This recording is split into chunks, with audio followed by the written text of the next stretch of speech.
বলে দাও। এটা 13 গাড়ি, আচ্ছা 28 অবধি ট্যাক্স। 13 গাড়ি 28 ট্যাক্স, একদম। ওকে। তো 13 গাড়ি 28 টাকা, এই গাড়িতেও পলিশ করে পেয়ে যাচ্ছে, একদম পলিশ করে ডুয়েল দেওয়া হবে। টোনের মধ্যে মার্সিডিজ। তো গাড়িটার আজকে প্রাইসটা জেনে নেবো সোজাসুজি। এইটা আপনার দাম আছে 5,40,000।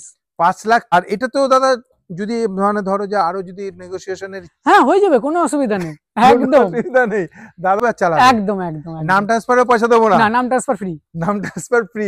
আর সব থেকে ভালো যে কমেন্ট করবেন তার হ্যাঁ। জন্য একটা রয়েছে গিফট, গিফট খুব ভালো গিফট। গাড়ি 15 গাড়ি, এটা 15 গাড়ি একদম। এটা 25 অবধি ট্যাক্স করা আছে, আচ্ছা। কিন্তু এটা 30 অবধি করে দেবো আমরা। 30 অবধি করে দেবে একদম মানে যে প্রাইসটা বলছো সেই প্রাইসের মধ্যে চলে একদম এই আসবে। প্রাইজের মধ্যে। আচ্ছা নেবো এটার দাম আছে 1,75,000। 1,75,000 টাকা, 30 কিন্তু- অবধি ট্যাক্স দিয়ে। একদম। কিন্তু আপনার চ্যানেল যদি সাবস্ক্রাইব করে আসে, হ্যাঁ ঠিক আছে, তাহলে এটাও আপনাদের 10,000 টাকা কমিয়ে দেওয়া হবে। 1,65,000 একদম প্লাস নেম ট্রান্সফার ফ্রি। একদম।